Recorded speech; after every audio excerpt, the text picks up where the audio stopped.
আসসালামু আলাইকুম। ইনশাল্লাহ, জি। আপনি কেমন আছেন? জি, ওয়ালাইকুম আসসালাম রহমতুল্লাহ। আলহামদুলিল্লাহ, বেশ ভালো আছি।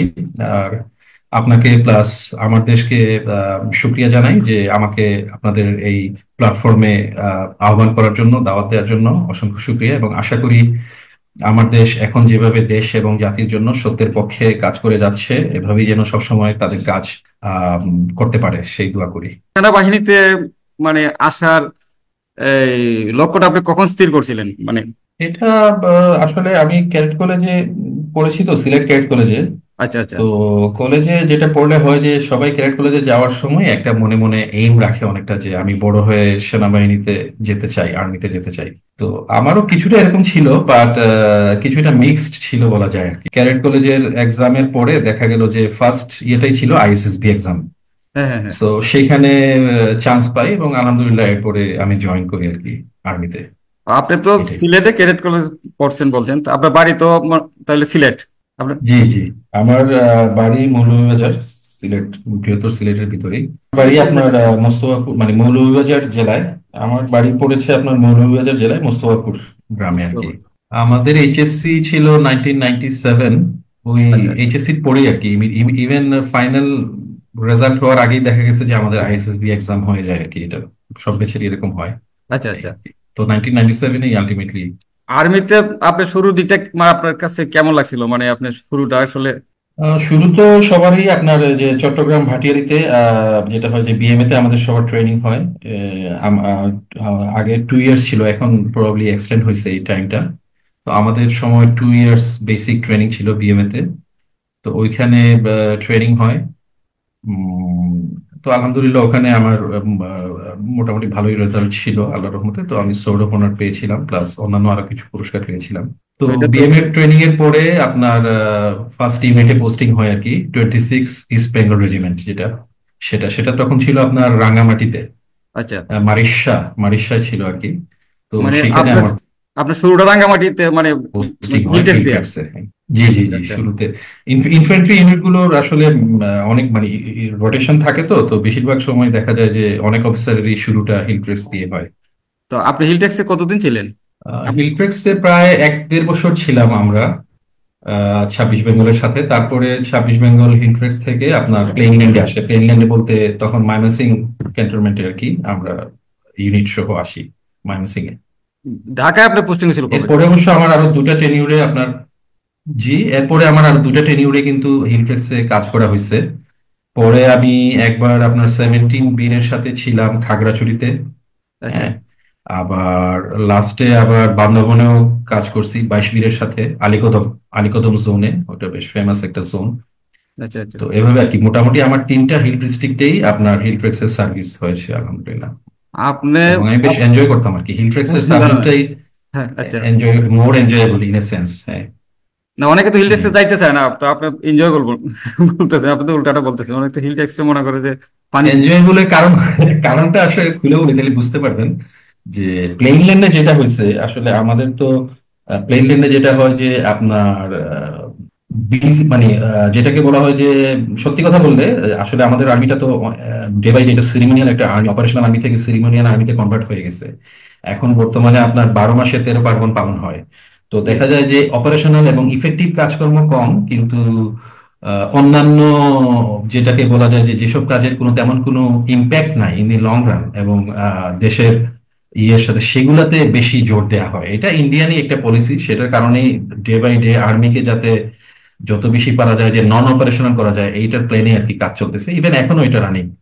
তো এই কারণে আমরা আপনার দেখা যেত যে প্লেনল্যান্ডে মানে যে কোনো নর্মাল ক্যান্টনমেন্ট থেকে হিল ট্রেক্সে অফিসাররা মোর একটু ইয়ে ফিল করে, যেটাকে বলে একটু স্বাধীনভাবে চলতে পারে কিংবা একটু রিল্যাক্সড ফিল করে। অপারেশনাল এনভায়রনমেন্ট যাই করতেছি পুরোটা পিওর দেশের সভারেন্টি রক্ষার কাজ, দেশের স্বাধীনতা রক্ষার কাজ। কিন্তু প্লেনল্যান্ডে দেখা যায় অনেক কাজই হচ্ছে যেটা হচ্ছে যে ওভারঅল আর্মিকে ট্রান্সফর্ম করার যে কাজ, ভারতীয় প্রেসক্রিপশনে যেটা চলতেছিল সেই ইয়েটা বেশি, এটা আর কি। আচ্ছা, আপনি তো ওই যে যেহেতু ভারতীয় প্রসঙ্গটা আনলেন, আপনারা কিভাবে বুঝলেন যে সেনাবাহিনীতে মানে ভারতীয় প্রেসক্রিপশন চলতেছে? মানে আপনার অনুভূতিটা এটা মানে কিভাবে হইলো যে এটা তো অনুভূতিটার মূল কারণ যদি বলি, বাংলাদেশের এনিমি স্টেট কে। ফার্স্ট পয়েন্ট হবে এটা, যে কারা বাংলাদেশের আর্মিকে, বাংলাদেশ আর্মিকে অপারেশনাল অপারেশনাল আর্মি থেকে একটা সিরিমোনিয়াল আর্মি, কিংবা যেটাকে বলে যে ইফেক্টিভনেস কমাইতে চায় দিনে দিনে। কারা এই বিডিআর হত্যাকাণ্ডের মাধ্যমে আর্মির এতজন অফিসারকে শহীদ করে দিল, এবং কারা আর আর্মি অফিসারদের মধ্যে পারস্পরিক অবিশ্বাস এবং অনাস্থা সৃষ্টি করলো সৈনিকদের মধ্যে, ইভেন বিডিআর পুরো বাহিনীর মধ্যে। সো এরও আগে যদি বলি, এগুলো তো হচ্ছে মানে 2009-এ, সো বিডিআর ইনসিডেন্টের পরের ঘটনা বললাম। এরও আগে আপনি দেখেন যে যে কোনো একটা দেশের আর্মির এগেনস্টে কাজ করবে কারা, ডাইরেক্টলি যখন ইনভেশন হয় তখন তো ঠিক আছে তারা ফাইট করবে, বাট তারও আগে কিন্তু ডিপ্লোম্যাটিক্যালি কিংবা তাদের এদেশীয় এজেন্টসদের মাধ্যমে বাংলাদেশের স্বাধীনতা রক্ষার জন্য যেসব ফোর্স কাজ করে তাদেরকে উইক করাটাই তো নর্মাল স্ট্র্যাটেজি ট্যাকটিক্স। সো বাংলাদেশের আর্মি, বাংলাদেশের এবং ইসলামিক যে চিন্তা চেতনা আছে বাংলাদেশের মানুষের, এই দুটো ফোর্সকে উইক করা ট্রাই করবে একমাত্র ইন্ডিয়া। এখানে অন্য কোনো, আপনি বার্মার এটা এই এই লেভেলের পাওয়ার নাই, এবং বার্মা আমাদের সাথে এই পরিমাণে এঙ্গেজ না যতটুকু ইন্ডিয়া আমাদের সাথে এঙ্গেজড। এবং ইন্ডিয়ান প্রেজেন্ট গভর্নমেন্ট, এবং অনেক আগে থেকে তো ওরা, এবং বেশ আগে থেকে ওরা ডিক্লেয়ার করে রাখছে যে তাদের সেই অখণ্ড ভারত কনসেপ্ট, যেটা জি জি, আসলে ইভেন বাংলাদেশ এটা নেহেরু এবং ডক্টরিনে, ইভেন নেহেরু পাকিস্তান এবং ডক্টরিনে আছে। অন্যান্য বেশ কিছু দেশকে সহ কানেক্ট করে। জি নেহরু ডক্ট্রিনেও এটা আছে যদিও, আর এটা তো বিজেপির প্রজেক্ট যদিও, বাট তারা দে আর ভেরি সিরিয়াস। তাদের সিনিয়র পলিটিক্যাল লিডাররা তারা এটা ওপেনলি বলে, বারবার বলে।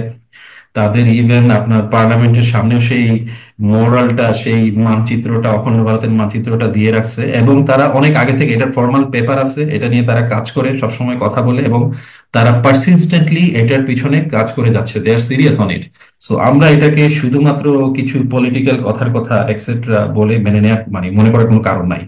এবং আপনি দেখবেন যে ডক্টর জাহেদুর রহমান, এরকম আরো যারা অ্যানালিস্ট আছেন, জিও পলিটিক্যালি বেশ শার্প চিন্তা ভাবনা রাখেন, তারাও কিন্তু এটাকে ফান হিসাবে নেয়ার, কিংবা শুধুমাত্র একটা পলিটিক্যাল রেটরিক হিসাবে নেওয়ার জন্য তারা এটাতে রাজি না। আমি ওনার ডিসকাশনটা দেখছি, he is also serious about it, যে এটাকে সিরিয়াসলি নিতে হবে, এটাকে শুধুমাত্র একটা রাজনৈতিক বক্তব্য হিসাবে দেখার কোনো সুযোগ নেই।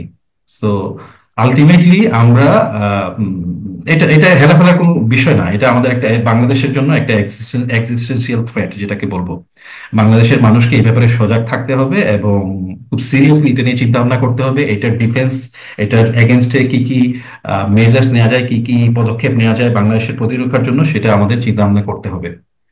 তো সেই ওই প্রসেসের শুরুর দিক থেকে তো বাংলাদেশ আর্মিকে নন অপারেশনাল করার যে প্রসেস, এটা সবসময় চলছে, এবং এটা ইন্ডিয়ান হেজিমনির একটা পার্ট। আচ্ছা, ইন্ডিয়ান যে আধিপত্য, মানে ভারতীয় যে মানে আধিপত্য বাংলাদেশের উপর, হ্যাঁ, সেটারই একটা ডাইরেক্ট পার্ট। মানে আপনার কথা যদি আমি এই এই এই প্রসঙ্গে যদি সামারি করি এইভাবে, যে ইন্ডিয়া মানে ষড়যন্ত্রেই বাংলাদেশের আর্মিকে কিছুটা নন অপারেশনাল করার একটা প্রক্রিয়া চলছিল, এটাই কি বলতে চাচ্ছেন? জি জি, অবশ্যই প্রক্রিয়া চলছিল, আমি বলবো এখনো কিছুটা চলতেছে। এখন যে শেষ হয়ে গেছে এমন না, না এখন এমন না, আপনি মানে দেখবেন আর্মিতে, বারো মানে মাসে আপনার 13টা সময়টা পদ, মানে অমুক ওইটা। কালচার ফাংশন, অমুক গালা নাইট। জি জি জি। জি, অফকোর্স, হ্যাঁ। এখন এটা চলতেছে, এখন যে শেষ হয়ে গেছে এমন না, এটাও আমি বলতেছি না। না এখন না, এটা এটা বুঝছি, চলমান, বুঝছি আমি, মানে তখন তো অপারেশনাল কাজ চলতেছিল থেকে আর কি। নন অপারেশনাল কাজ এগুলা বেশি, হ্যাঁ আর্মিতে। জি জি, রাইট রাইট, জি, এক্স্যাক্টলি। না এইটাই। তো আপনি মানে সেনাবাহিনীতে মানে আপনি তো শেষ পর্যন্ত মেজর হয়েছিলেন, মানে আপনার শেষ প্রমোশনটা মনে হয় মেজর পর্যন্ত ছিল। আপনি জি আপনি জি, আমি মেজর আত্মগোপনের মানে মেজর আত্মগোপন ছিলাম, বলি জি। বা যেটাই বলি, বা আপনি যাওয়ার পর কতদিন আগে আপনি মেজর হয়েছিলেন, মানে আপনার প্রমোশনটা হয়েছিল? আমার প্রমোশনের পরে মনে হয় 2-3 বছর ছিল, এক্স্যাক্টলি মনে নাই ডেটটা, মনে আমার নাই? র্যাঙ্ক পড়ার না ডেটটা অসুবিধা নাই। প্রবাবলি এক দেড় Just- বছর হবে, প্রবাবলি জুনিয়র মেজর ছিলাম আর কি আমি, হ্যাঁ। হ্যাঁ হ্যাঁ হ্যাঁ। আপনি বিডিআর হত্যাকাণ্ডের সময় আপনি কোথায়, বিডিআর ওই যে সেনাবাহিনী হত্যাকাণ্ডের সময় আপনি কোথায় ছিলেন, মানে বিডিআর পিলখানা যে করে? জি, বিডিআর এর ওই হত্যাকাণ্ডের সময়ও আমি এমআইএসটি তেই ছিলাম। এমআইএসটি তে আমরা স্টুডেন্ট অফিসার ছিলাম। তো আচ্ছা আচ্ছা। সেই সময় আমাদের অনেক স্টুডেন্ট অফিসার, তো যেটা বলতেছিলাম যে আমি তখন বনানী ক্যান্টনমেন্টে থাকতাম, এই যে আপনার নেভি হেডকোয়ার্টারের পাশে যেটা আর কি। জি জি জি তো আমরা এরপরে যে আর্মি সেনাকুঞ্জে যে মিটিংটা হয়েছিল, যেখানে the then prime minister Sheikh Hasina আসছিলেন দিল্লির বান্দি। জি জি জি। তো উনি উনি সহ উনার উপস্থিত যে মিটিংটা ছিল, সেখানে আমরাও ছিলাম, আমি নিজেও ছিলাম, প্লাস আমাদের অন্যান্য এমএসটি, আমরা যারা যেসব অফিসাররা বনানীতে থাকতাম তারাও ছিলাম, সেখানে গেছিলাম। এবং সেই ইভেন্টে ছিলাম, এবং তার পরবর্তীতে প্রত্যেকটা ইভেন্টই দেখা হয়েছে আর কি। সবকিছু সিএমএইচে যখন একের পর এক আপনার অফিসারদের লাশ আসতেছিল, ডেড বডি আসতেছিল, সেগুলো দেখা হয়েছে, রিসিভ করা হয়েছে, এভাবে আর কি। তো পুরোটাই মানে পুরো ঘটনাটা আমাদের চোখের সামনেই ঘটছে, এরকম আর কি ব্যাপারটা। আচ্ছা আচ্ছা। তো আপনি মানে আপনার কি মানে ফাইন্ডিংস বলি আর আপনাদের সেনাবাহিনী তো তখনকার মানে এক্সপ্রেশনটা কি ছিল? তারা কি বিশ্বাস করতো যে এরা ইন্ডিয়ার দ্বারা মানে এই হয়েছে, এই কাজটা হয়েছে? এটা তো ঘটনার কয়েকদিনের মধ্যেই যেসব অফিসাররা লাইভ, মানে কয়েকজন অফিসার তো নিজে মানে বের হয়ে আসতে পারছেন নিজের লাইফ সেভ করে, ওনারা বলছেন। প্লাস যেসব ফ্যামিলি, অফিসারদের যেসব ফ্যামিলি ছিলেন, তারাও যখন বের হয়ে আসছেন। হ্যাঁ, এবং যেসব অফিসাররা পরে মানে ভিতরে রিকভারির অপারেশনে গেছিলেন, 46 ব্রিগেডে যারা ছিলেন প্লাস অন্যান্য ইউনিটে যারা ছিলেন, এই যে মেজর সুমন স্যার ছিলেন, দেখবেন আপনি আসছেন ইয়েতে, বিভিন্ন সোশ্যাল মিডিয়াতে আসেন, উনি ডিসকাস করেন। অন্যান্য যেসব অফিসাররা, সবার কাছ থেকে এইসব ইনফরমেশন কিন্তু আমরা তখনই জানতে পারতেছিলাম। ইভেন আমি যে বললাম যে সেনাকুঞ্জে যে অপারেশন, সেনাকুঞ্জে যে আপনার মিটিংটা ছিল, সেখানেও কিন্তু সিনিয়র অফিসাররা বলতেছিল যে ভাই দেখো, চুপচাপ থাকো, কারণ already Indian army, Indian air force ready, তারা কিন্তু ইন্টারভিন করার জন্য রেডি। সো এই লেভেলের ভয় তখনই আমাদেরকে দেখানো হচ্ছে, বা বুঝতে মানে পারছেন? ওইখানে ওইখানে কি সো জিনিসটা খুব ওপেন সিক্রেট যে এটা আসলে, জি, না, আমি যেটা ওই বললেন যে ওই সেনাকুঞ্জে, জি, আপনি যেটা হ্যাঁ বললেন হ্যাঁ, যে সেনাকুঞ্জে ওই মিটিং এর সময় আমাদেরকে একাধিক অফিসার, সিনিয়র অফিসার যারা বলছেন, দেখো ভাই, আমরা মানে খুব সাবধান থাকতে হবে, বেশি কিছু করা যাবে না, বেশি উত্তেজিত হওয়া যাবে না, কারণ ইন্ডিয়া তো অলরেডি আপনার তাদের এয়ারফোর্স রেডি করে রাখছে, তারা কিন্তু যে কোনো সময় আসতে পারে। পরবর্তীতে যেটা অবিনাশ পালিওয়াল তার আর্টিকেলে যেগুলো লিখছে, এবং ইন্ডিয়ান প্যারাট্রুপার্সরা রেডি ছিল, এটা মূলত প্রবাবলি শেখ হাসিনাকে রেস্কিউ মিশনের জন্য তারা রেডি ছিল। তারা ডাইরেক্টলি বাংলাদেশে এসে কোনো অপারেশন, মানে যেটাকে বলে ইনভেশনের জন্য রেডি ছিল, এরকম আমি বলবো না, বাট ইন্ডিয়ান লেভেলে ইনভলভ ছিল আর কি পুরো ঘটনায়। এবং ইন্ডিয়ান কমান্ডোরা যে আসছিল, তারা যে বের হয়ে গেছে, এবং আলাদা পিক আপে এবং মাইক্রোবাসে তাদেরকে যে বের করা হয়েছে, সমস্ত ঘটনা তো আমাদের সামনে, সব অফিসারদের সামনে। ইভেন আপনার ক্যাপ্টেন সুবাই কিংবা অন্য যেসব অফিসাররা ছিলেন আমাদের এই ঘটনার কোর্ট অফ ইনকোয়ারিতে, যাচাই বাছাই কমিটিতে, হ্যাঁ, জি জি জি তারা এই অফিসিয়াল ফর্মাল রিপোর্ট জমা দিতে পারেন নাই। হ্যাঁ, এই যে ব্রিগেডিয়ার হাসান নাসির স্যার ছিলেন একটা কোর্ট অফ ইনকোয়ারি মানে ইয়েতে, কমিটিতে, কিন্তু উনার উনার মতামতটা উনি উল্লেখ করতে পারেননি। ফাইনালি উনি সেই কমিটি থেকে রিজাইন করতে বাধ্য হয়েছেন। এখন উনি এটা নিয়ে অনেক ভোকাল, এবং আলহামদুলিল্লাহ স্যার এবং অন্যান্য অফিসারদের প্রচেষ্টা এখন নতুন এই কমিশনটা আলহামদুলিল্লাহ হয়েছে, যে বিডিআর এর এই ইভেন্টের বিষয়ে কমিশন আর কি, ফাইনাল ফ্যাক্ট ফাইন্ডিং কমিশন হয়েছে। জি জি জি সো এই সব ঘটনা আমরা তখন থেকে আমরা সবাই জানি, এবং যেসব অফিসাররা এগুলা জানছে, যারা এগুলো শোনার পরে নিজেকে নিয়ন্ত্রণ করা তো আসলে কঠিন। যে কোনো মানুষ যাদের যাদের পৌরুষ আছে, শুধু কথাই বলবো, যারা ম্যান, তারা তো এগুলো সহ্য করতে পারবে না। সো তারা কথা বলছে, তারা প্রটেস্ট করছে, তারা আপনার ডাইরেক্টলি প্রাইম মিনিস্টার বলেন অথবা চিফ অফ আর্মি স্টাফ বলেন, তাদের এগেনস্ট, তাদের সাথে ডাইরেক্টলি তর্ক করছে, কথা বলছে। এবং ওনাদের অনেককেই পরে জব থেকে আউট করে দেওয়া হয়েছে। ওনাদের যেটাকে বলে যে যেটাকে বলে যে আপনার মানে নিজে থেকে জব থেকে আউট হওয়ার জন্য, মানে জব থেকে বের হওয়ার জন্য অ্যাপেন্ডিক্স জে বলি আর কি আমরা এটাকে। সো অ্যাপেন্ডিক্স জে মানে অ্যাপ্লিকেশন, যে আমাকে রিজাইন করার জন্য অনুমতি দেওয়া হোক, সেটা আর কি। সো অ্যাপেন্ডিক্স জে জমা দিতে বাধ্য করা হয়েছে, কিংবা কাউকে কাউকে ফোর্স রিটায়ারমেন্ট করা হয়েছে। এবং একই ঘটনায় ওই সময় আপনার ডিজিএফআই তে নিয়ে যেসব অফিসাররা খুব অ্যাক্টিভ ছিলেন, তাদেরকে গুম রেখে আপনার পায়ের মধ্যে, নখের মধ্যে ইলেকট্রিক শক দেওয়া হয়েছে, এবং সেখানে ইন্ডিয়ান রয়্যাল অফিসাররা ছিল, এটাও প্রুফড। এইটাও আপনার সোশ্যাল মিডিয়াতে এখন সেসব অফিসাররা এসে বলতেছেন। তো এই সবগুলা ঘটনা আমরা তখন থেকেই জানি, এবং সেই সময় থেকেই আমরা ইন্ডিয়ান এই ইনভলভমেন্টটা খুব ক্লিয়ার। এবং রিসেন্টলি দেখবেন আমার ক্লাসমেট মেজর নূর মারা গেছে। নূর ভাবি, মানে মেজর নূরের ওয়াইফ, রিসেন্টলি দেখবেন যে মিডিয়াতে এটা বলছেন যে ইন্ডিয়ান ইন্ডিয়ান হিন্দিতে সোলজার, হিন্দিতে কথা বলছিল। মানে হিন্দি হিন্দি ভাষী লোক বলতেছে, জি জি জি এক্স্যাক্টলি, যে হিন্দিতে কথা বলে যাচাই করতেছে এটা ছেলে নাকি মেয়ে, মানে জি জি মুসলমানের বাচ্চাগুলো ছেলেকে বাঁচায় রাখবে না, this kind of things happen, বুঝছেন না? এটা খুব ওপেন সিক্রেট এবং খুব ক্লিয়ার ছিল সবার কাছে। তো সবাই, অনেকেই হয়তো বা তখন চাকরির ভয়ে কিংবা প্রমোশনের ভয়ে কথা বলে নাই, চুপচাপ থেকে গেছে। কিন্তু সবাই তো আর চাকরি মায়া করে না, সবাই তো আর মনে করেন যে গোলামী জীবন পছন্দ করে না, সিম্পল। জি তো জি জি যারা গোলামীর জীবন পছন্দ করে না, যাদের আপরাইটনেস আছে, সাহস আছে, তারা কথা বলছে, এবং তারা আলটিমেটলি সাফার করছে। হ্যাঁ, এবং আমরা ফার্স্ট ব্যাচ যারা সাফার করছেন করছেন, পরে আমরা যারা ফার্ম কনভিকশন রাখতাম তারাও পরবর্তীতে সাফার করছি। এটা আর কি সামারি। আরেকটা প্রসঙ্গে আসি, মানে 2011 সালের ডিসেম্বরে আপনি একটা মানে ব্লগে লিখেছিলেন যে আপনাকে অপহরণের চেষ্টা করা হয়েছিল, আপনি জি। মানে মানে একটা কৌশলের সাহায্যে আপনি মানে জি। ওই অপহরণ থেকে মানে রক্ষা পাইছিলেন, এরপরে আপনি আত্মগোপনে চান। জি। জি। আসলে ঘটনাটা আসলে কি ছিল, মানে যদি জি। একটু খোলামেলা বলতেন। জি, ঘটনাটা আমি রিসেন্টলি আসলে একটা অ্যাপ্লিকেশন করছি।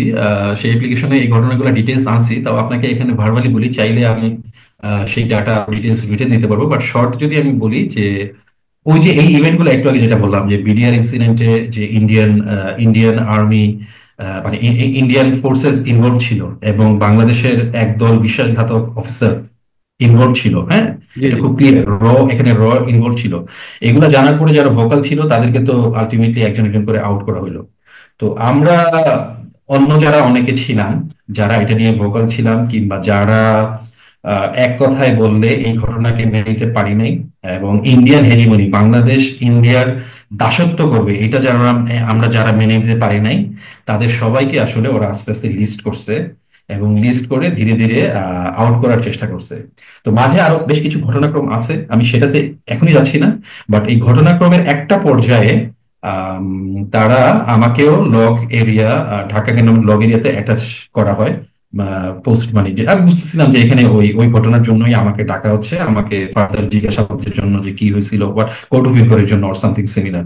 বাট পথে আমাকে যেটা বলা হয় যে সাভারের মধ্যে, সাভার বাজার এলাকার আশেপাশে একটা এলাকায় আমাকে তারা আসলে অ্যাবডাক্ট করে, যেটাকে বলে অপহরণ করে আর কি, সোজা কথা। জি জি কারণ আমাকে তো অফিসিয়াল অ্যারেস্টের কোনো লিগ্যাল ডকুমেন্টস তাদের ছিল না, আমি তো যাচ্ছিলাম আমাদের অফিসিয়ালি লগ এরিয়ায়।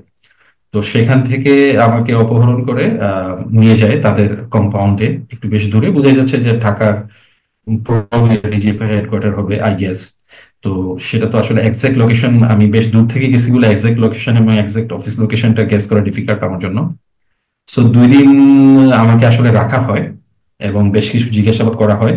যদিও আমি ইনফরমেশন ফ্লাডের মাধ্যমে তাদেরকে কনফিউজ করে ফেলছিলাম, কিছুটা কিছুটা নির্যাতন করা হয়েছে। বাট আমি যেটা করছি যে আমি, যেহেতু আমার প্ল্যান ছিল যে আমি নিজেকে আবার মানে সোজা কথা পালায় নিজেকে সেভ করব তাদের হাত থেকে, কারণ তাদের কাছে থাকা মানে আলটিমেটলি আমার লাইফ রিস্ক। কারণ আমাকে অফিসিয়ালি তারা জয়েন করতে দেয় নাই, তার মানে দেয়ার সাম আদার প্ল্যান আমার ব্যাপারে। তো যেটা ফাইনালি হয়েছে যে আমি তাদেরকে ইনফরমেশন ফ্লাডিং এর মাধ্যমে তাদেরকে কনফিউজ করছি, এবং বলছি যে আই হ্যাভ মানে মূল প্ল্যান এবং অন্যান্য সবকিছু আমার একটা পেন ড্রাইভে আছে।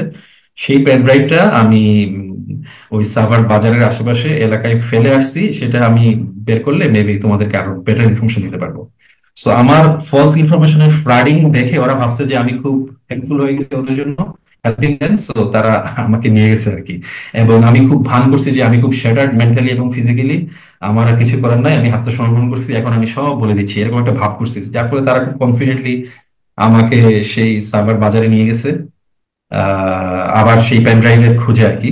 জি। লাকিলি তখনও জনসমাগম ছিল মানুষের, রাতের বেলা যদিও, এবং সেখান থেকে আমি আবার তাদের হাত থেকে সটকে পড়তে পারছি আর কি, আলহামদুলিল্লাহ, এবং I could save my self.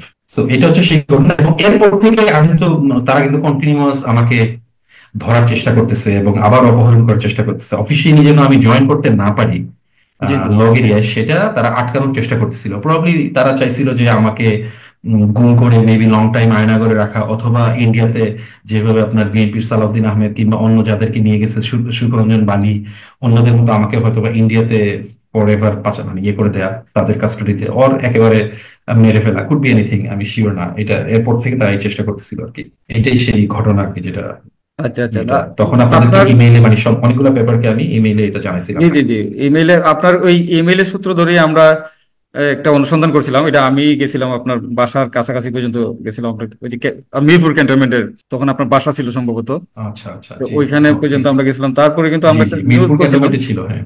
হ্যাঁ, তখন কিন্তু আমরা একটা নিউজ করছিলাম মেজর জিয়াকে নিয়ে রহস্য, মানে এই শিরোনাম দিয়ে আমরা একটা নিউজ করছিলাম। আপনি আপনি নজরে পড়ছিলেন কিনা তখন জানি, তখন তো অনলাইনে তো সরাসরি ছিল না, বা জি হার্ট। অবশ্যই পড়ছে। জি তখন আপনি জি তো আত্মগোপনের অবস্থা ছিলেন। জি, এটা নজরে পড়ছিল আসলে।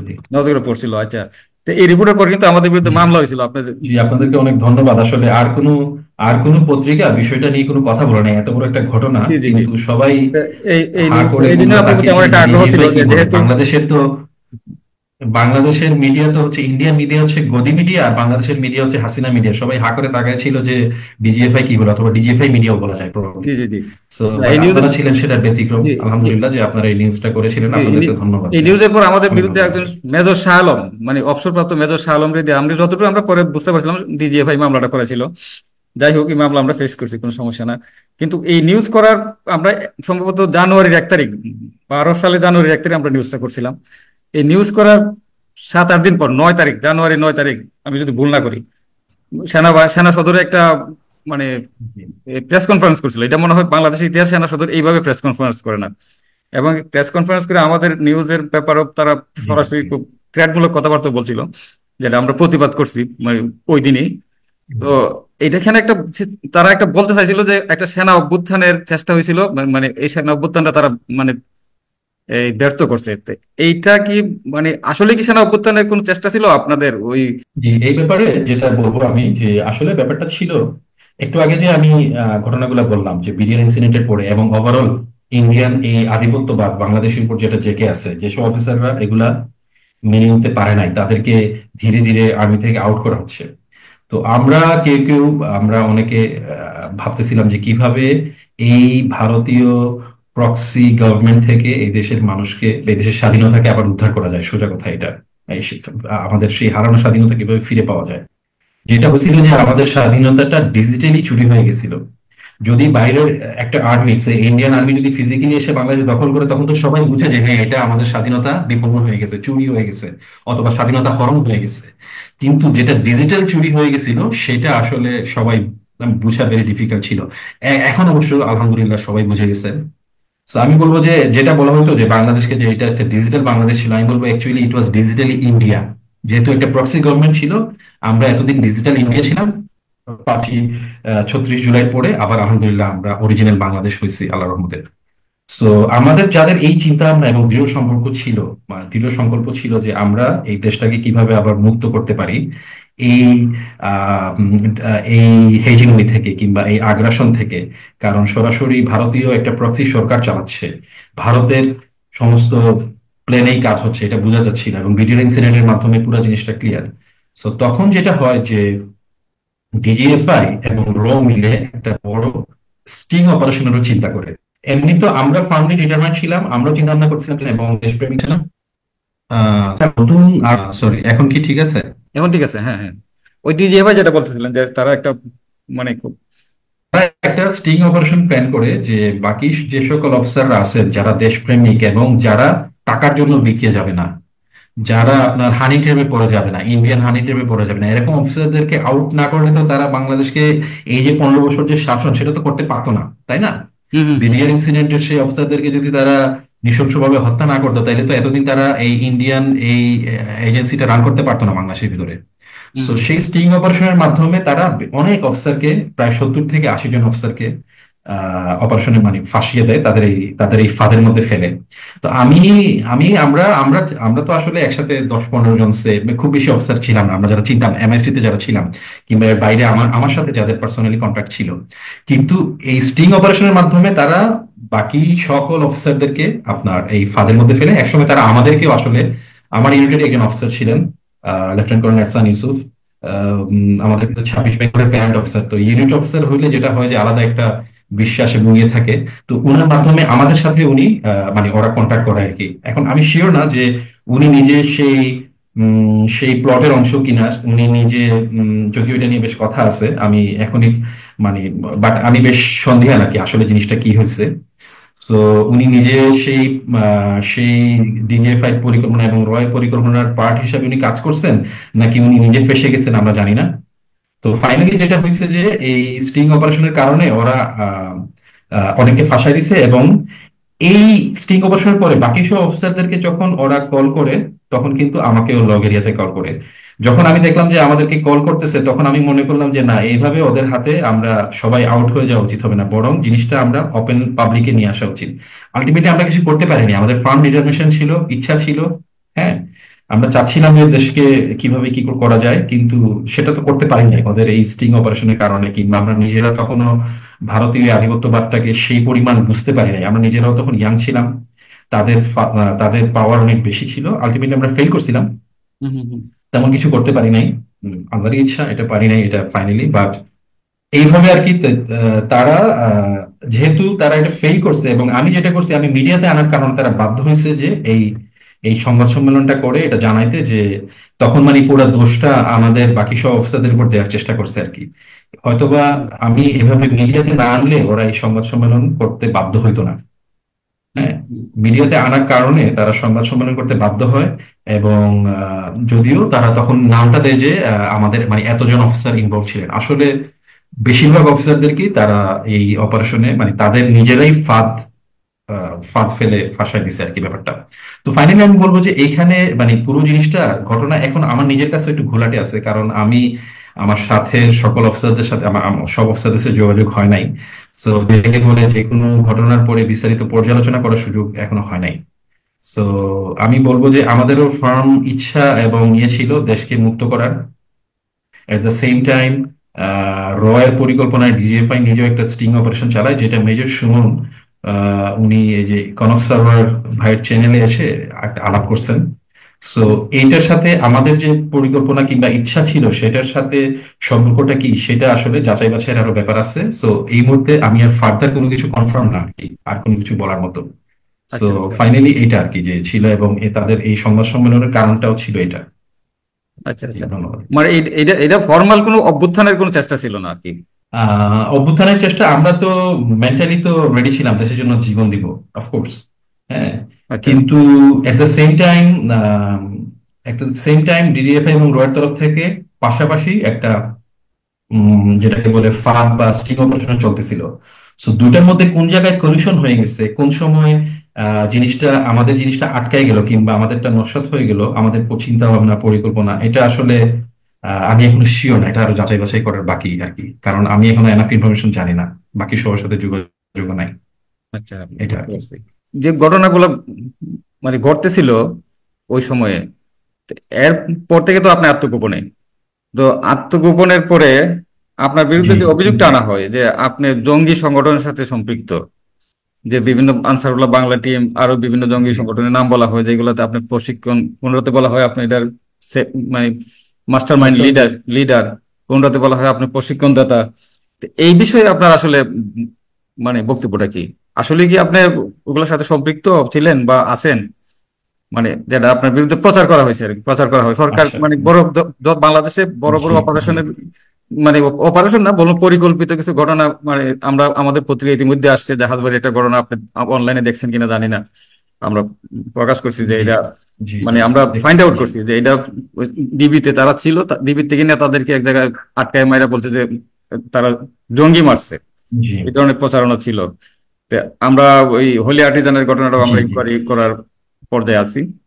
তো এই অবস্থার মধ্যে সবগুলোর সাথে কিন্তু আপনাকে জি হোলি আর্টিজানও আপনাকে সম্পৃক্ত মানে করছে তারা। জি। এই বিষয়ে আপনার বক্তব্য কি? এটাকে পুরোটাকে যদি মানে এক কথায় বলা যায় যে বিগত মানে ভারতীয় হেজিমনি, ভারতীয় আধিপত্যবাদ প্লাস বিগত ফেসিস্ট প্লাস প্রক্সি সরকার, এই দুইটার কমন একটা কার্ড ছিল জঙ্গি কার্ড, যেটা ওয়ার অন টেররের কার্ড, যেটা দিয়ে আমেরিকা প্লাস ওয়েস্টার্ন অন্যান্য দেশের কাছে সে তার একটা লেজিটিমেসি গ্রহণযোগ্যতা বাড়াইতে চাইতো। এট দ্য সেম টাইম বাংলাদেশে ইসলামিক যে কোনো যত রাজনৈতিক দল আছে তাদেরকে যেন চাপে রাখতে পারে, এটা ছিল তাদের একটা কৌশল। যত বেশি জঙ্গি মারতে পারবে তত বেশি ইসলামিক দলকে চাপে রাখতে পারবে, কারণ ইসলামিক দল সে জামাত ইসলামী অথবা হেফাজত ইসলামী অথবা অন্যান্য যে কোনো দল, তাদেরকে বলতে পারবে "এই তোমরা মনে হয় জঙ্গি", এটা বলে তাদেরকে একটু টিপ ডাউন করা, যেটাকে বলে আর কি, তাদেরকে আটকায় রাখা ইজি। সো এটা ছিল তাদের মূল স্ট্র্যাটেজি। এখন আমার ব্যাপারে শুরু থেকেই কিন্তু এই এই দাবি দেওয়া শুরু হয়েছে, এবং আপনি খেয়াল করলে দেখবেন এক এক সময় এক একটা দাবি আসছে। এবং রিসেন্টলি আপনি দেখেন এই যে এই কয়েকদিন আগে প্রবাবলি দু এক উইকের মধ্যে আপনার ইউএস স্টেট ডিপার্টমেন্টের একটা রিপোর্ট আসছে। হ্যাঁ, হুম হুম। বাংলাদেশের টেরোরিজম সিচুয়েশনের উপর। সেখানে তাদের একটা কমেন্ট ছিল যে however the government frequently conflated political opposition with terrorism। তো এটা ইউএস এর স্টেট ডিপার্টমেন্ট খুব ক্লিয়ার যে আমাদের বিগত ফেসিস্ট সরকার তাদের রাজনৈতিক বিপক্ষ যে কেউ থাকে তাদেরকে আপনার জঙ্গি তকমা কিংবা টেরোরিস্ট বলে ফেলা এটা খুব ইজি। জি জি শুরুতে যখন আপনার সেই আর্মি যে ইয়েটা হলো, আপনার প্রেস কনফারেন্স যেটা হলো আর্মি হেডকোয়ার্টারে, সেখানে কিন্তু শুরুতে আমার সাথে হিজবুত তাহরীরের ট্যাগ দেওয়া হয়। জি জি ঠিক জি আছে। এবং আপনি দেখবেন তখনকার আমার কাছে নিউজের রেফারেন্স আছে আছে সেখানে দেখবেন টাইম ম্যাগাজিনে টাইমে লিখছে যে যে এটা ছিল হাসিনার জন্য একটা কনভিনিয়েন্ট ব্যাট, যেটা দিয়ে সে তার ইসলামিক অপোনেন্ট যারা ছিল তাদেরকে খুব সহজে বাড়ি দিতে পারতো। যে ইসলামিক দলগুলো প্রবাবলি এই এই অপারেশন এই সম্ভাব্য অভ্যুত্থান করানোর চেষ্টা করছে, এইটা বলে বিভিন্ন ইসলামিক অপোজিশন যারা আছে তৎকালীন ছিলেন যারা, তাদেরকে এটা করতে পারতো। এটা টাইম ম্যাগাজিনও বুঝতে পারছে। ঠিক আছে। জি জি সেম দেখেন আপনার অবজারভার বিডি, মানে অবজারভার, বাংলাদেশ অবজারভার, তাদের একটা আর্টিকেলের হেডলাইন হচ্ছে এরকম যে major Zia leader of Ansarul Islam or Hizbut Tahrir. তারা কনফিউজড, জি গভর্নমেন্ট জি এক একবার এক একটা বলতেছে আমার নামে, সো তারা নিজেরা একটা আর্টিকেল লিখতে বাধ্য হয়েছে আসলে সে কোন দল, এরকম একটা অবস্থা। জি জি এদিকে দেখেন দ্য গার্ডিয়ান ওই সময় আমাদের ওই ওই ইভেন্টের পরে যখন সেই সংবাদ সম্মেলনটা হইলো, তখন গার্ডিয়ান একটা ওইটার উপরে ইয়ে লিখছে, পোস্ট ইয়ে লিখছে, তারা লিখছে যে it is not clear why the alleged group of participants are being described as having extreme religious views। Guardian confirm না কেন তাদেরকে যে এক্সট্রিম রিলিজিয়াস ভিউজ বা তারা মৌলবাদী কেন বলা হচ্ছে, এটা ক্লিয়ার না। কারণ গার্ডিয়ান বুঝতেছে যে এটা হচ্ছে সেই ওয়ার অ্যান্ড টেরর কার্ড, সেই জঙ্গি কার্ড এটা খেলা হচ্ছে, তো তারা ডিপ্লোমেটিক্যালি লিখছে আর কি। একই এক্সাম্পল দেখেন আমাদের কর্নেল হাসিন স্যার বীর প্রতীক, উনাকে কিন্তু আলটিমেটলি জঙ্গি ট্যাগ দিছিল ওরা। কারণ উনি খুব ক্লিয়ারলি মিডিয়াতে জানাইছেন যে উনি সে সময় রয়ের সাথে কাজ করতে চান নাই, এই কারণে উনারা আলটিমেটলি উনাকে গুমো করে এবং জঙ্গি ট্যাগ দেয়। ইভেন আমাদের এই 24-এর গণ অভ্যুত্থানে যারা ইয়ে ছিলেন তাদেরকেও একই জঙ্গি। সো বাংলাদেশে এটা এটা একটা কমন ইয়ে ছিল, এবং এটার ফাইনাল কনক্লুশন বলা যায় যে দেখেন ছাত্র ভাইয়েরা যে একটা স্লোগান দিত যে পা চাটলে সঙ্গী, না চাটলে জঙ্গি, এটা খুবই ইন্ডিকেটিভ একটা স্লোগান। সো যারাই আপনার ফেসিবাদের পক্ষে ইন্ডিয়ার গোলামি করবে তারা হচ্ছে খুব ভালো, তারা সুশীল এবং সঙ্গী। আর যারাই পা চাটবে না, ইন্ডিয়ার গোলামি করবে না, যারাই আপনার ওই টাকা পাচারের সাথে সাপোর্ট দিবে না, যে কোনো অবৈধ কাজকে সাপোর্ট দিবে না, তারা সবাই জঙ্গি। এটা ছিল আপনার বিগত রিজিমের ইয়ে। আর আরেকটা যেটা কারণ আমাকে বারবার এই ট্যাগ দেওয়া, এটা আমি আগেও একটা ইয়েতে বলছিলাম যে আমি যেহেতু মিলিটারিতে ছিলাম, আর্মিতে ছিলাম, সো একজন আর্মি অফিসারকে যদি জঙ্গি ট্যাগ দেওয়া যায় তাহলে পুরো আর্মিকে কিন্তু ব্যাচ ডাউন করা যায়। আর্মি অফিসার যারা আছেন ভিতরে এবং সৈনিক যারা আছেন তারা যেন ধর্মীয় প্র্যাকটিস গুলো করতে না পারেন, নামাজ রাখা, নামাজ পড়া, রোজা রাখা কিংবা দাড়ি রাখা, এইসব বেসিক ধর্মীয় আচরণ এবং ধর্ম পালনের কাজগুলাকে একটা নেগেটিভলি কিন্তু দেখা হইতো সবসময় বিগত 15-16 বছর। এখনো এটা কতটুকু আছে আমি জানি না, একটা লেভেলে আছে প্রবাবলি। সো এটাকে নেগেটিভলি লাইটে নেওয়া খুব ইজি, যত বেশি আমাকে বেশি করতে পারবে মিডিয়াতে তত বেশি আপনার আর্মির ভিতরে বিভিন্ন ইউনিটে দেখা যেত। আমি এটা শুনছি পরবর্তীতে বিভিন্ন অফিসারদের, কোনো কোনো অফিসারদের থেকে শুনছি যে কেউ একটু রিলিজিয়াস মাইন্ডেড হইলেই, কেউ একটু দাঁড়িয়ে রাখতে চাইলেই সবাই, অনেকে এই কথাটা বলে তুমি কি তাইলে সেই মেজর জিয়ার মতো হবা। মানে এটা একটা সুন্দর একটা ট্যাগ হয়ে গেছে, ইজি একটা প্রে যেটাকে বলে। এটা দিয়ে অন্য সকল মানুষকে ধর্মীয় আচার আচরণ থেকে তো যেটা বলতেছিলাম যে এটা একটা ইসলামোফোবিয়ার বা ইসলাম ভীতি ক্রিয়েট করার একটা ওয়ে, যে আর্মি অফিসার একজন দুইজন কিংবা একাধিক আর্মি অফিসারকে যদি জঙ্গি হিসেবে ট্যাগ দিয়ে কন্টিনিউয়াস মিডিয়াতে আনা যায় এবং এক একবার এক এক দলের ইয়ে করা যায়, তাই এটা খুব ইজি ইমপ্যাক্ট, বাইরের ইসলামপন্থী সকল দলগুলাকেও নিয়ন্ত্রণে রাখা সহজ, আর আর্মির ভিতরে আর্মি অফিসার এবং সৈনিক যারা আছেন তাদের ধর্মীয় আচার আচরণকেও নিয়ন্ত্রণ করা খুব সহজ, এবং তাদেরকে একটা ইসলাম ভীতিতে রাখা যায়। তোমরা বেশি কিছু করলে, তোমরা নামাজ পড়লে, রোজা রাখলে তোমাদেরকে কিন্তু ওই মেজর জিয়া কেসে ফালাই দিব। এটা খুব ইজি ওদের জন্য ছিল। সো ভারতীয় আগ্রাসনের বিরুদ্ধে যে প্রতিরক্ষা স্তম্ভ যেটা আমি বলি, যে আমাদের দেশের মানুষের ইসলামী মূল্যবোধ এবং এট দ্য সেম টাইম সেই দেশপ্রেমিক এবং ধর্মপ্রাণ সেনাবাহিনী দুটাকেই কিন্তু উইক করা যায় এই জঙ্গি ট্যাগ বা ওয়ার অন টেররের বয়ানের মাধ্যমে। এইটাই বিগত 16 বছর প্লে হয়েছে এবং এভাবে আমার উপর কন্টিনিউয়াসলি একটার পর একটা ট্যাগ দেওয়া হয়েছে আর কি, এবং প্রত্যেকটা ঘটনায় খুব ইজিলি আমাকে মূল প্ল্যানার, তার নির্দেশে, তার অনুপ্রেরণায় এক্সেট্রা এক্সেট্রা বলে দেওয়া হয়েছে। এগুলো বলা খুব সহজ, কিন্তু যারা এখন বলছিল এগুলা তারা সবাই এখন নিজেরাই পালায় আছে অথবা জেলের ভিতরে। সো এটা আল্লাহর আরেকটা বিচার বলা যায় আর কি। জি, over to you. আচ্ছা আচ্ছা।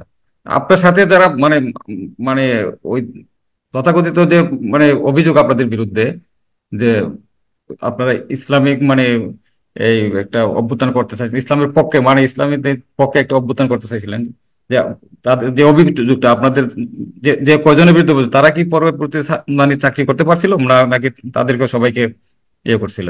আপনি কি এই ব্যাপারে কিছু জানেন? 60-70 জনকে তো ক্লোজ করা হয়।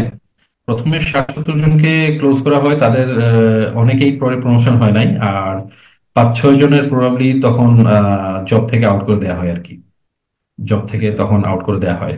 আর ইসলামিক অভ্যুত্থানের যে কথাটা বলা হয়, আসলে প্র্যাকটিক্যালি এটা তো ইসলামিক অভ্যুত্থান কিভাবে হবে বাংলাদেশের, মানে মানে ধর্মপ্রাণ যে কোনো মুসলিম মানে ধর্মপ্রাণ যে কোনো মুসলমান তো বাংলাদেশে কখনো ভারতীয় আধিপত্য মেনে নিবে না, তো সেটার বিরুদ্ধে কাজ মানেই ইসলামী অভ্যুত্থান। ব্যাপারটা তো এটা ওদেরই ক্লেম আর কি, ওদের সেই জঙ্গি কার্ডেরই এক্সটেনশন, যে এইরকম একটা মন মানসিকতা সম্পন্ন অফিসারদেরকে, যারা দেশপ্রেমিক, যারা যারা দেশের জন্য এবং দেশের মানুষের জন্য আম, কাজ করবে, যারা টাকা পয়সা কিংবা প্রমোশনের জন্য বিকাশ যাবে না কিংবা হানি ট্র্যাপে পড়ে যাবে না, তাদেরকে আউট করার তো একটা ওয়ে লাগবে।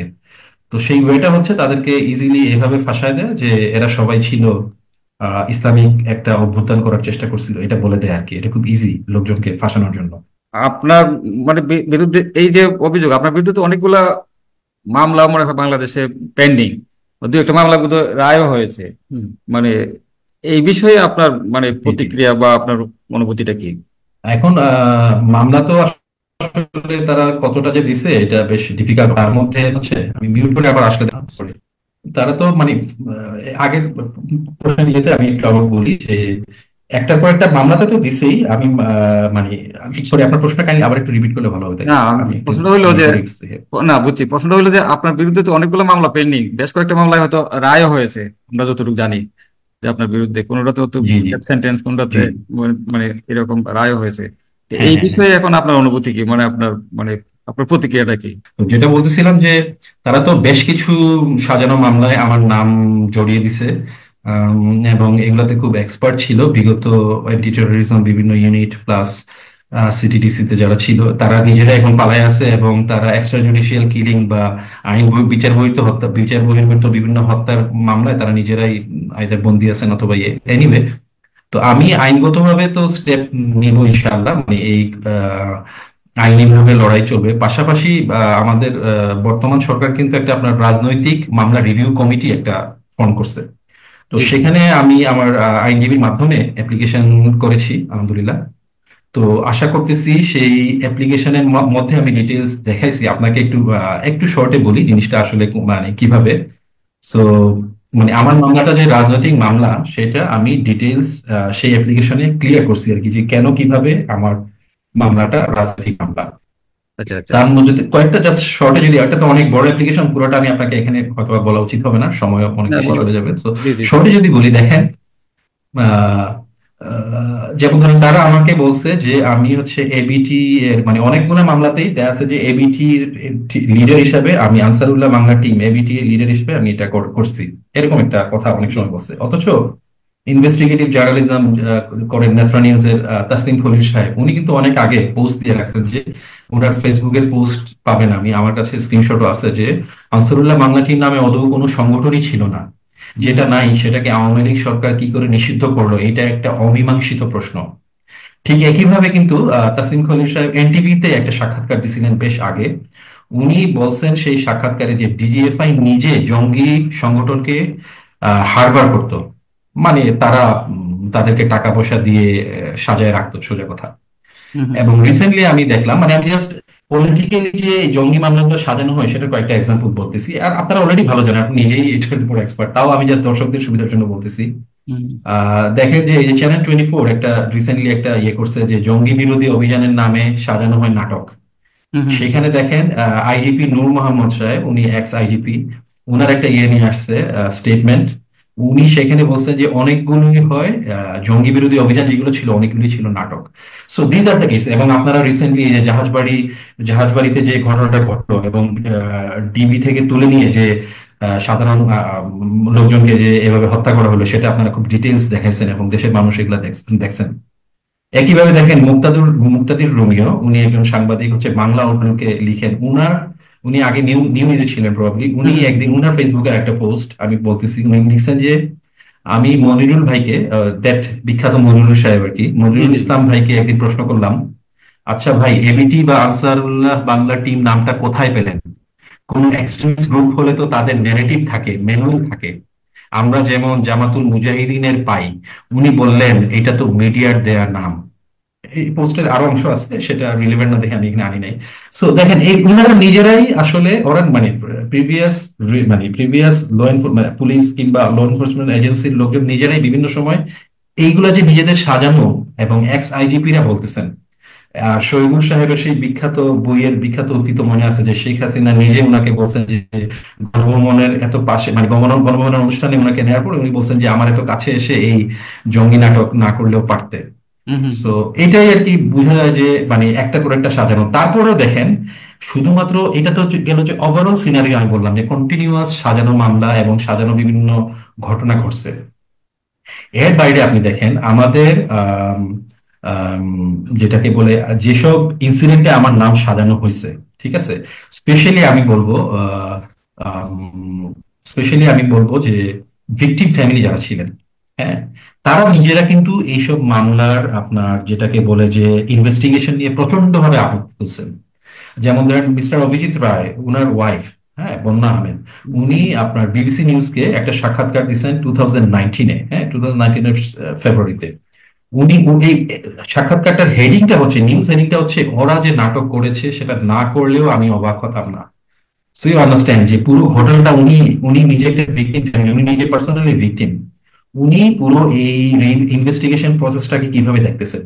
ওরা উনি বলতে বন্যা আহমেদ বলতেছেন, আমি আসলে সবগুলা কোর্ট পড়লে অনেক টাইম চলে যাবে। উনি একবার বলতেছেন যে আমাদের উপর আক্রমণের পর থেকে একের পর এক গল্প শুনেছি, ও আমরা ধরে ফেলেছি এরাই ছিল আসল আক্রমণকারী ইত্যাদি, কিন্তু কয়েক মাস পরই সেই গল্প বদলে যায়। মানে বারবার ওরা যে স্ক্রিপ্ট চেঞ্জ করছে, হুম হুম একটার পর একটা এক একবার এক একজনকে ইয়ে করছে। ইভেন ওরা যেটা করছে আপনার মোস্ট ইম্পর্টেন্টলি, একজন ব্যক্তি মিস্টার শরীফুল, মুকুল রানা ওরফে শরীফুল নাম, ওনার বাড়ি প্রবলি খুলনার দিকে, হুম ওনাকে 4 মাস আগে আপনার অ্যারেস্ট করে রাখছে এবং ওনার ফ্যামিলি জিডি করছিল। হ্যাঁ, এবং উনি ফোন কল করছিল ওনার ওয়াইফ সেই বাজার থেকে, সেই ভদ্রলোককে ওরা 4 মাস পরে ক্রসফায়ারের নাটক করে মেরে ফেলছে। অথচ উনাকেই আবার পুরস্কার, 6 জনের ছবি সহ পুরস্কার ঘোষণা করছিল যে এরা হচ্ছে আনসারুল্লাহ বাংলা টিমের এই জড়িত এরা।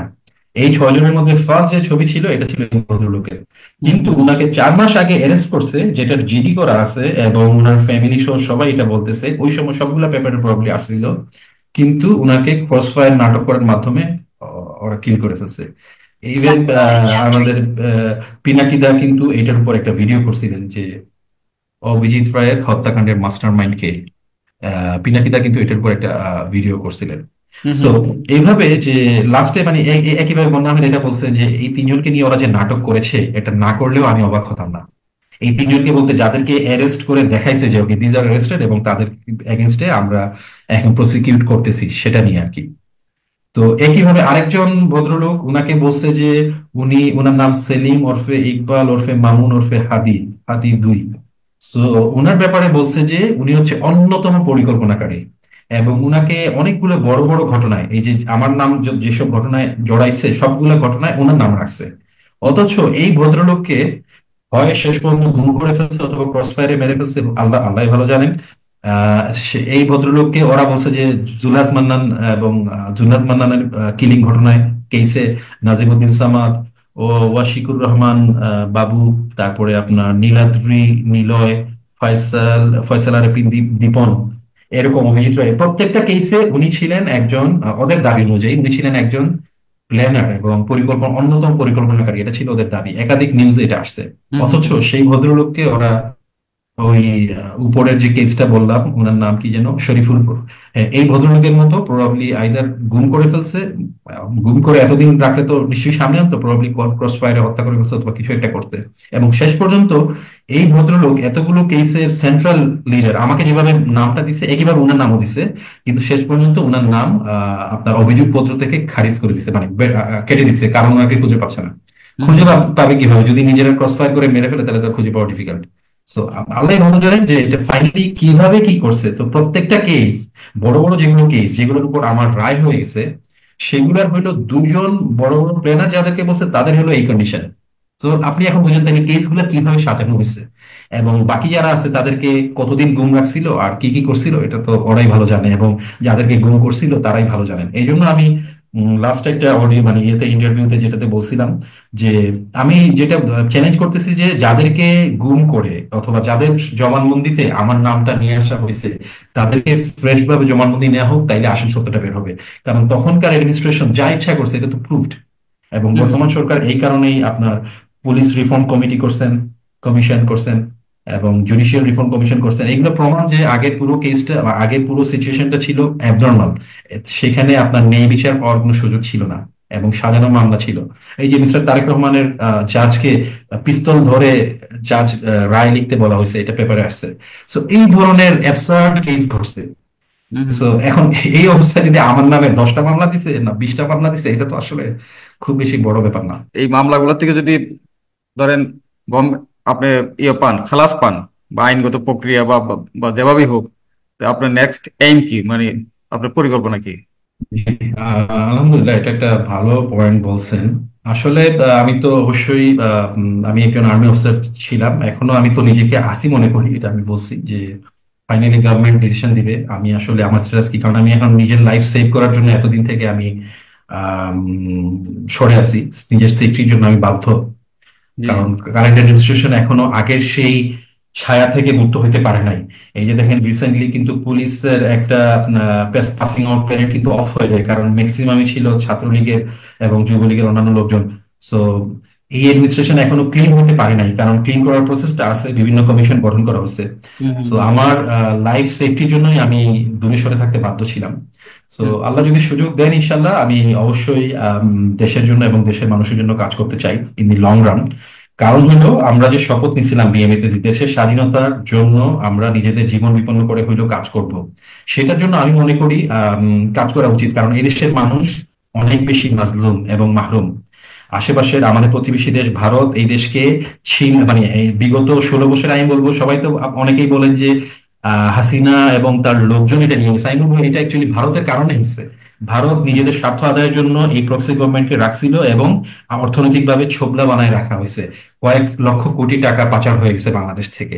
তো এই মজলুম এই দেশের জনগণ, মুসলিম জনগণ এবং এই দেশের সকল জনগণই মজলুম, এবং তাদের উপর অনেক অত্যাচার নির্যাতন হচ্ছে। এই দেশের মানুষের স্বাধীনতা রক্ষা করার জন্য কাজ করা অন্যতম একটা দায়িত্ব মনে করি। এবং সেটার ওয়ে হচ্ছে, সেটার মূল সূত্র হচ্ছে, বাংলাদেশ বিগত বেশ কয়েক বছর থেকেই দুই ধরনের দাসত্বের মধ্যে ছিল। রাজনৈতিকভাবে ছিল দিল্লির দাসত্বে, আর সাংস্কৃতিক এবং বুদ্ধিবৃত্তিক ভাবে ছিল এবং এখনো আছে, 100% আছে কলকাতার দাসত্বে। এটা বাংলাদেশের অনেক বুদ্ধিজীবী স্বীকার করেন, এটা খুব ক্লিয়ার। সো এই দুই দাসত্বের শৃঙ্খল 100% না কাটার আগ পর্যন্ত বাংলাদেশের মানুষ মুক্ত হবে না। এবং এই সাংস্কৃতিক এবং বুদ্ধিভিত্তিক যে দাসত্ব আমি বললাম, এইটার আউটকাম হিসাবে আমাদের শিক্ষা ব্যবস্থার উপর ইম্প্যাক্ট করতেছে। এই দেশের আমাদের পরবর্তী প্রজন্মগুলো এটার মাধ্যমে কিন্তু এমন ভাবে বেড়ে উঠতেছে যে তারা এই দেশের স্বাধীনতা সার্বভৌমত্ব থেকে দেখা যাবে একসময় ইন্ডিয়ার প্রতি মোর বায়াসড হয়ে যাবে, এটা মোর লাইকলি। এই দুইটা আমি বললাম যে দুইটা মূল দাসত্বের শৃঙ্খল, বা যদি বলি যে জিঞ্জির, হ্যাঁ, হুম হুম। শৃঙ্খল ভাঙতে হবে, ঠিক আছে, একটা পয়েন্ট। আরেকটা হচ্ছে আপনার আমাদের এই সামরিক বাহিনীটাকেও যেটাকে বলে যে একটা বস্তা পচা কলোনিয়াল আর্মি মাইন্ডসেটে আছে আমাদের বর্তমান সামরিক বাহিনী সবগুলোই, আর্মি নেভি এয়ারফোর্স সবগুলোই। তো সেটা ধরেন এখনো সেই ব্রিটিশ কাস্টমস এবং এটিকেটস ফলো করে। কাস্টমস এটিকেটস বলতে ধরেন জীবনাচার, আমি কিভাবে খাবো, কিভাবে ঘুমাবো, আমার ড্রেস কোড কি হবে, এখানে বাংলাদেশের জীবন এবং আচরণের বহিঃপ্রকাশ কম। বরং এখানে আছে সেই বস্তা পচা ব্রিটিশ আমলের ব্রিটিশ অফিসাররা কিভাবে চলতো, তারা কি ড্রেসিং পরতো, ড্রেস কোড পরতো, তারা কিভাবে টাই করতো, তাদের শু কিভাবে পরতো, সেটা আমরা আমাদের ফলো করতে বলা হয়, এখনো করতেছে আমাদের দেশের অফিসাররা। সো এই বস্তা পচা এইসব কাস্টম সার্টিফিকেট ফেলে দিয়ে বাংলাদেশের মানুষের মোট কাছাকাছি যেটা যেটা বাংলাদেশের ন্যাচারাল যেটা, সেটাকে ফলো করা উচিত বাংলাদেশ আর্মির। এবং ওইসব কাস্টম সার্টিফিকেট থেকে বের হওয়া উচিত। এবং এই কারণে একটা হযবল অবস্থা লেগে আছে। একদিকে হচ্ছে আমাদের সাংস্কৃতিক আগ্রাসন এবং বুদ্ধিভিত্তিক ভাবে দাসত্ব কলকাতার, আরেকদিকে হচ্ছে সামরিক বাহিনীতে আমাদের অফিসারদেরকে মানে বড় করা হচ্ছে, ট্রেন করা হচ্ছে ব্রিটিশ কাস্টমস এবং এটিকেটস এবং মাইন্ডসেট দিয়ে। এই জন্য আমাদের পুরো দেশের পুরো সমস্ত সিস্টেমকে আমি বলবো যে ওভারহাউলিং করা উচিত। এটা আপনি এডুকেশন সিস্টেম বলেন, ইকোনমিক্স সিস্টেম বলেন, প্রত্যেকটা সেক্টরকেই। কারণ বারবার ভারতীয় আগ্রাসনের কারণে আমাদের সিস্টেম গুলাকে ইন্ডিয়া ডিপেন্ডেন্ট করার চেষ্টা করা হচ্ছে বারবার। এই যে দেখেন, পাকিস্তান থেকে একটা জাহাজ আসলে সবাই হই হই লই লই করে ওঠে, কারণ কি? তারা এটা অভ্যস্ত হয়ে গেছে যে বাংলাদেশ সবসময় ভারত থেকে কিনবে। পাকিস্তানের একটা জাহাজ ডাইরেক্ট আসলে সবার মাথা খারাপ হয়ে যাচ্ছে। সো দিস দি মানে কন্ডিশন। সো আমার একটা ইচ্ছা আছে, ইনশাল্লাহ আল্লাহ যদি আমাকে সুযোগ দেন, আল্লাহ তৌফিক দেওয়ার মালিক, তো এইসব সেক্টরে আমি কাজ করতে চাই। এইসব সেক্টরকে ধরে ধরে আমাদের দেশের মানুষের সামনে, সবগুলো রাজনৈতিক দলের সামনে নিয়ে আসতে চাই। আলাদা একটা প্ল্যাটফর্ম ক্রিয়েট করার ইচ্ছা আছে, যারা অ্যান্টি হেজিমনিক একটা ফোর্স ক্রিয়েট করবে ইনশাআল্লাহ। নতুন একটা রাজনৈতিক বন্দোবস্তের কথা আমাদের এই ছাত্র ভাইয়েরা বলে। আমি বলবো শুধুমাত্র রাজনৈতিক বন্দোবস্তই না, বরং একটা নতুন সাংস্কৃতিক বয়ান, যা এই দেশের মাটি এবং মানুষের কথা বলবে। যেটা কলকাতার দাদাবাবুদের চশমায় বাংলাদেশের মানুষকে পড়বে না, দেখবে না, বরং এই দেশের মানুষের চশমায়, বাংলাদেশের চশমায় দেখতে হবে, বাংলাদেশের ভিউ পয়েন্ট থেকে দেখতে হবে। এছাড়া আরেকটা জিনিস, বড় একটা ইম্পর্টেন্ট কাজ আছে আমাদের ক্ষেত্রে, এই দেশের জন্য কাজ করা দরকার মনে করি, যে চিন্তার জগতে একটা নতুন বন্দোবস্ত লাগবে। আমাদের নলেজ সিস্টেম এবং চিন্তার বেস লাইন গুলো কিন্তু আপনার কলোনিয়াল নলেজের মাধ্যমে। সো আমাদের একটা ডিসম্যান্টলিং, যেটা ওয়েস্টার্ন ওয়ে অফ থিঙ্কিং, যেটাকে বলে যে এপিস্টেমোলজিক্যাল যে গঠন যেটা আছে আমাদের দেশের জ্ঞানের ক্ষেত্রে, যেগুলোকে ধ্রুব সত্য ধরে ধরে নেওয়া হয়, সেগুলোকেও আমাদের দেশি জ্ঞান, আমাদের দেশ থেকে উঠে আসা, হ্যাঁ, যেটাকে বলে যে ন্যাচারালি বাংলাদেশের মানুষের চিন্তা চেতনা ওয়ার্ল্ড ভিউর মাধ্যমে যে জ্ঞানটা ক্রিয়েট হয়, সেটার মাধ্যমে আমাদের চিন্তার জগৎটাকেও রিফাইন এবং রিডিফাইন করার দরকার আছে বলে মনে করি। এবং এটা নিয়ে ইনশাল্লাহ কাজ করার ইচ্ছা আছে। আলটিমেটলি রাজনৈতিক এবং এক কথা যদি বলি, রাজনৈতিক এবং সাংস্কৃতিক ক্ষেত্রে একটা অ্যান্টি হেজিমনিক ফোর্স ক্রিয়েট করা, এবং একটা কলোনিয়াল যে একটা মাইন্ডসেট আছে আমাদের অনেকগুলো সেক্টরে, বিশেষ করে চিন্তার সেক্টরে, নলেজ সেক্টরে, সেটা থেকে আম, বের করার একটা ইচ্ছা আছে ইনশাআল্লাহ। এই এই সেক্টরে কাজ করার ইচ্ছা আছে ইনশাআল্লাহ। তো অনেকক্ষণ কথা হইলো আপনাকে, মানে অনেক ধন্যবাদ। আপনার যদি আর কিছু বলার থাকে, মানে আপনি নিজের থেকে যদি আর কিছু বলতে চান, যেটা মনে করেন যে আপনি মিস করছেন, মানে আমরা প্রশ্ন করতে মিস করছি, আপনার বলার ইচ্ছা ছিল, এরকম কিছু বলার আছে কি আপনার? ওরকম বড় কিছু নাই, আলহামদুলিল্লাহ মোটামুটি বেশিরভাগ কথাই চলে আসছে। আমি ফাইনালি বলবো যে আমি আসলে খুবই নগণ্য একজন মানুষ। হয়তোবা যেটা হয়েছে যে বিগত প্রক্সি সরকার মিডিয়াতে আমাকে নেগেটিভলি অনেক বেশি হাইলাইট করে, অনেক মানুষ হয়তোবা আমার ব্যাপারে অনেক পজিটিভ মানে অনেক হাই এস্টিমেট করে, এটা হইতে পারে। বাট আমি একজন সাধারণ সৈনিক, যে এই দেশের মানুষের জন্য এবং দেশের স্বাধীনতা রক্ষার জন্য নিজের জীবন এবং কেরিয়ার বিপন্ন করে চেষ্টা করছিলাম, কিংবা এখনো করতে রাজি, এবং দেশের জন্য কাজ করতে রাজি, যেখানে এই দেশের মানুষের স্বার্থটা হবে মূল, বিদেশি কোনো শক্তি কিংবা কোনো আধিপত্যবাদী শক্তির কাছে যেখানে কেউ মাথা নোয়াবে না। এবং আমাদের প্রত্যেকটা, এই দেশের মানুষ মজলুম, এই মজলুম জনগোষ্ঠীর জন্য আমাদের প্রত্যেকটা সেক্টরকে রিফর্ম করা উচিত, সমস্ত আধিপত্যবাদী এবং দাসত্ববাদী সমস্ত চিন্তাকে ছেঁটে ফেলে সাজানো, দেশটাকে নতুনভাবে সাজানো উচিত। এবং সেই লক্ষ্যে ইনশাল্লাহ আমি একজন সাধারণ সৈনিক, সেভাবে কাজ করার ইচ্ছা আছে। আল্লাহ তাআলা সুযোগ দিন ইনশাল্লাহ করব, এবং দেশের জনগণের কাছে দোয়া চাই। একইভাবে এই দোয়াটাও চাই যেন আপনারা দোয়া করবেন, যেন আমার নামে অনেকগুলো সাজানো মিথ্যা মামলা আছে, অনেকগুলো অবস্টেকল ওরা আগে থেকে ক্রিয়েট করে রাখছে, যেন আমি যেন দেশের জন্য এবং ভারতীয় আধিপত্যের বিরুদ্ধে যেন কাজ করতে না পারি। সো আপনারা দোয়া করবেন, এবং যাদের সুযোগ আছে চেষ্টা করবেন যেন আমার নামে এসব সাজানো মামলা এবং অন্যান্য যেসব বিষয় আছে এগুলো যেন উঠে যায়, এবং ফ্রিলি যেন আমি আমার দেশের জন্য, আমার মানুষের জন্য কাজ করতে পারি। এতটুকুই বলবো। এবং ফাইনালি আপনাদেরকে ধন্যবাদ, অনেক কষ্ট করে অনেক সময় নিয়েছেন এবং সময় দিয়েছেন ইনফ্যাক্ট, এবং আপনারা এই ইন্টারভিউতে আমাকে দাওয়াত দিয়েছেন। আপনাদের সবাইকে ধন্যবাদ এবং দোয়া করি আপনাদের জন্য। আসসালামু ধন্যবাদ আলাইকুম ওয়া রাহমাতুল্লাহ। আপনাকেও।